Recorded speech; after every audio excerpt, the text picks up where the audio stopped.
Hi guys, and welcome back to another Dot Race video, and today we're going to be playing MotoGP 21. Round 2 of this Moto2 World Championship is underway right here in the Argentina GP.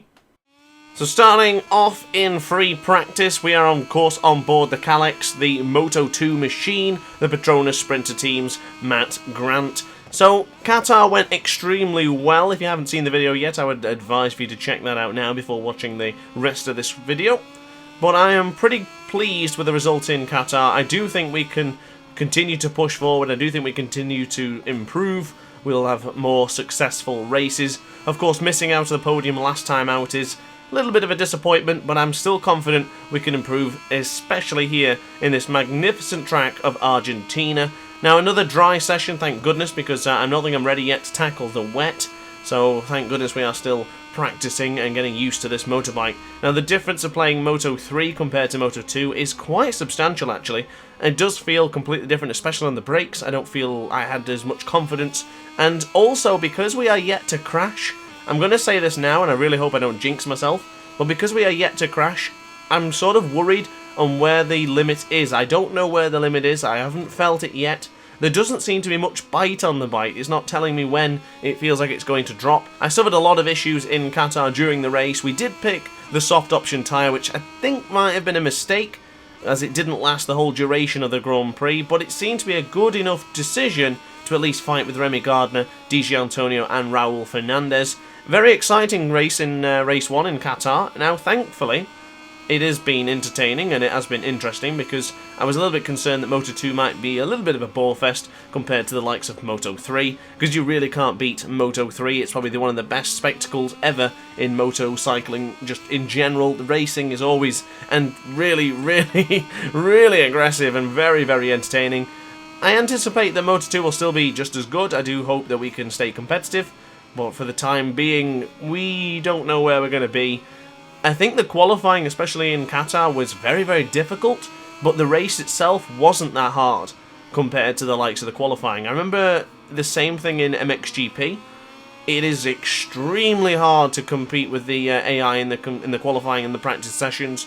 I think we might have a similar thing here, where the qualifying is going to be very difficult.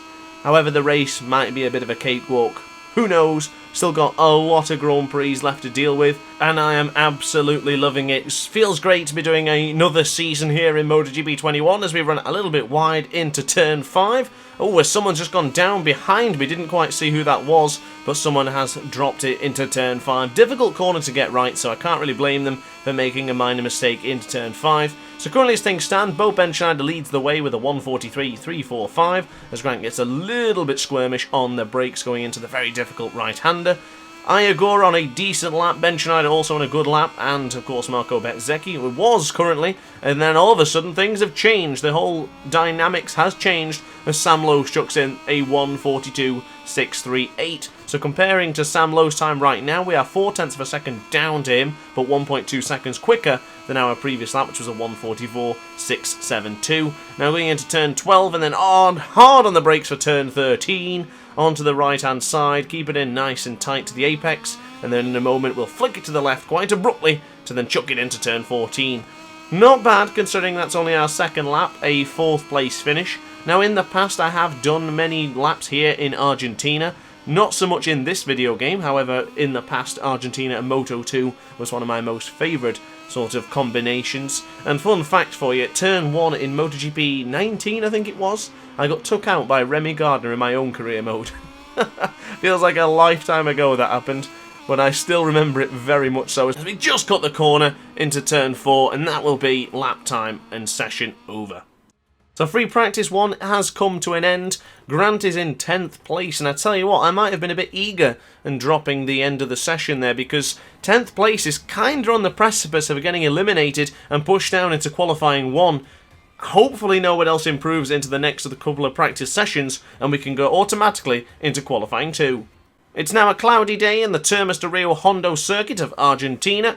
We're going to find out who came up from Q1 up into Q2. Jorge Navarro, Marcos Ramirez, Cameron Bobier and Ayagora all move up into qualifying 2 to fight for pole position.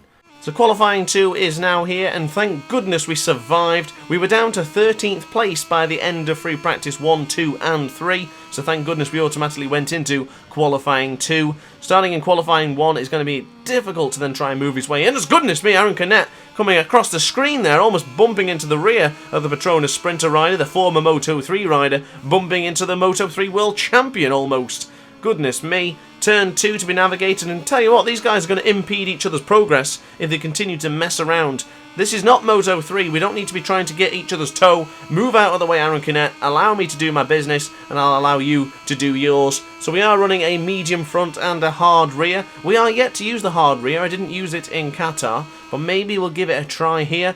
Maybe it could be an option for the Grand Prix itself, coming tonight at 8 PM GMT. Who knows, we've still got a lot of things to try, a lot of things to practice, but I do feel we can have a good qualifying session today, barring any catastrophes of course, as we now go into turn 6. Hard on the brakes in a moment for turn 7, the anchor has been dropped. Now for the right-hander, nice and tight apex coming out of the line there, it's just a little bit too much acceleration, you see in the rear sort of slip. Not enough to sort of hinder too much progress, but it is enough to take maybe a couple of 100,000th of the time away. Now into turn 9, right onto the rear of Aaron Canet, and I tell you what, he's looking rather rapid. This might not be a bad thing to stay in behind the Spaniard and try and utilise a bit of extra slipstream.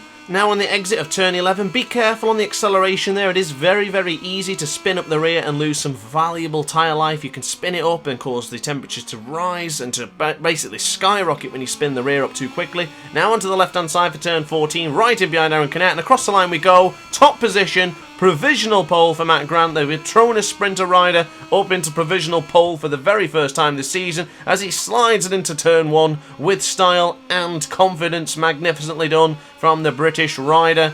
He's still got Aaron Canet ahead of him, so he can still use some valuable slipstream, especially on the straight going into turn 5. Well, let's not celebrate too prematurely, because Remy Gardner, the man on a mission, the man who was superb, impervious in Qatar no less, has now gone fastest into Sector 1. Sector 1 times coming in for both Canet and Grant, and it's both red sectors for the pair of them. Is anyone else going to compete? Marco Bezzecchi, another red sector time coming up on the timing screens as Aaron Canet dives over the inside there a bit aggressively from this Spaniard in a qualifying session. A little bit foolish for my liking, but can you stop Aaron Canet doing what he does best as he tries to go around the outside? These two guys really need to stop messing around. Aaron Canet might be a bit frustrated that Grant is following him, and Grant is also obviously frustrated that Canet is trying to turn this into a Moto 3 Grand Prix. As Aaron Canet has gone down, Aaron Canet has crashed into turn 7 after mucking around with Grant. Clearly that has not worked out for the pair of them,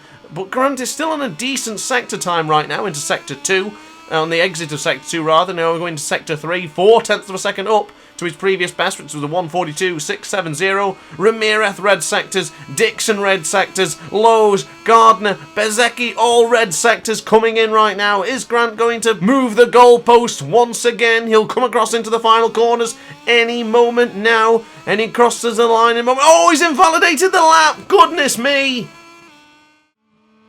An opportunity has gone begging for the Moto 3 World Champion.